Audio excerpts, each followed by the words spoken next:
দাঁড়ান, আরে কোথায় গিয়েছিলেন আপনি?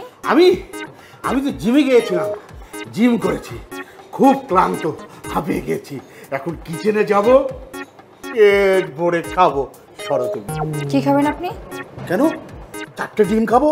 4টে ডিম খাওয়ার পরে আমার শরীরে আবার এনার্জি ফিরে আসবে। আমি সারাদিন মন দিয়ে কাজ করব। বুঝতে পেরেছো? বুঝতে পেরেছি। আপনি বুঝতে পারেননি আপনার যে জিমে আসা নিষেধ? আপনার মনে নেই এর আগে আপনি 2টা মেশিন নষ্ট করেছেন, তারপর আবার জিমে কেন এসেছেন? হ্যাঁ না, সেটা নিষেধ করেছে তখন তো কর্তৃপক্ষ জেনেছে। এখন কর্তৃপক্ষ জানবে কি করে তুমি যদি না বলে দাও? আমি আর তুমি তো একসঙ্গে কাজ করি, একে অপরের দুঃখ ভাগাভাগি করব। তুমি একটা কাজ করো, তুমি আমার জন্য 4টে ডিমের ব্যবস্থা করো। 4টে ডিম খেলে না আমার মনটা ভালো হয়ে যাবে। যাও যাও যাও, 4টে ডিমের ব্যবস্থা করো। কয়টা ডিমের ব্যবস্থা করব? 4টে ডিম, মাত্র 4টে ডিম। 4টা, তাই না? হ্যাঁ, 4টা তো এখান থেকে সোজা কিচেন রুমে যাবেন। হ্যাঁ চলে যাবো। গিয়ে হ্যাঁ, বড় বড় দেখে 4টে ডিম নিব, ওই তো? হ্যাঁ হ্যাঁ, বড় বড় দেখে 4টা লেবু নিয়ে চাকু দিয়ে কুচি কুচি করে চিবিয়ে রস বের করে তারপর গল গল করে খেয়ে নেবেন, ঠিক আছে? এটা কোনো কথা বললে তুমি? আমার এই শরীরে লেবু যায়? যায় না। আমার এই শরীরে ডিম, মাংস, দুধ এগুলো যায়। আমি এখন ডিম খাবো, তুমি বলতে পারো যে একটু পরে গরুর কালো ভুনা হবে, আপনি পরোটা দিয়ে একটু কিচেনে খেয়ে নেবেন, এই কথাটা তুমি বলতে পারো। তুমি কি করে আমাকে লেবুর কথা বলতে পারলে? তোমার এই বলাটা ঠিক হলো না। ঠিক হলো না? না, আমি কিছু পারি না, তাই না? না, তুমি আমাকে 4টে ডিম দিতে পারো না, তুমি 4টে লেবু দিতে চাও। আসলে তুমি কিছু পারো না, বুঝতে পেরেছো? আমি পারি। পারো? তাহলে কি পারো বলো? কি পারি জানেন? কি? এই যে আপনি আজকে জিমে গিয়েছিলেন, হ্যাঁ, এটা কিন্তু কর্তৃপক্ষ জানে না।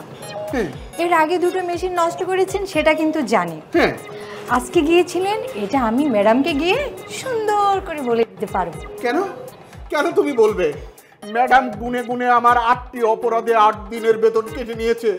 তুমি যদি এই অপরাধের কথাটা বলো, নির্ঘাত আমার 7 দিনের বেতন কাটবে। তাহলে 8 আর 7 কত? 15 দিন। আজকে মাসের 3 তারিখ, আমার 15 দিনের বেতন শেষ হয়ে গেছে। মাঝখানে তোমরা আমাকে কত বিপদে ফেলবে। দেখা যাবে মাস শেষে আমি 1টি টাকাও বেতন পাই না, কোন রকম খাই আর থাকি। এভাবে কি জীবন চলে? চলে না।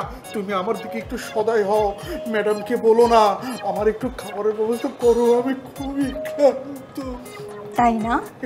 কেন বলবো জানেন? এই যে রোজ রোজ আপনি আমাদেরকে জ্বালান, এগুলো আর সহ্য হয় না। প্রতিদিন একটা পর একটা অন্যায় করবেন আর সবগুলো দায়ভার পড়বে আমাদের উপর, ঠিক আছে? এজন্যই বলবো। বলবা? হ্যাঁ। বলো না, বলো না। দেখো, প্রয়োজন হলে আমার খাবারের অর্ধেক খাবার তোমাকে দেবো, তবু আমার বেতন কাটার ব্যবস্থাটা তুমি করো না। আমিও তোমার অনেক কাজে হেল্প করব, কথা দিচ্ছি। হ্যাঁ, আপনার অর্ধেক খাবার আমাকে দিবেন আর আমিও খেয়ে খেয়ে আপনার মতো এরকম স্বাস্থ্যবান হব, তাই না? যা হওয়ার হবে বলবো, এতে বেতন কাটা যাক, যা ইচ্ছে তাই হোক, তাতে আমার কিছু যায় আসে না। ঠিক আছে, ঠিক আছে, ঠিক আছে।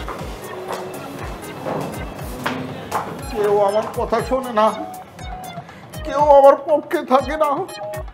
কি আল্লাহ, এই শরীরটা রাতারাতি কমিয়ে দাও, স্লিম হয়ে যায়। একটি কলা, 1 পিস রুটি খেয়ে যেন আমার জীবন চলে। এই খাওয়ানোর জন্যই আমার এত কথা। আমি আর জিম করবো না, করবো না, করবো না।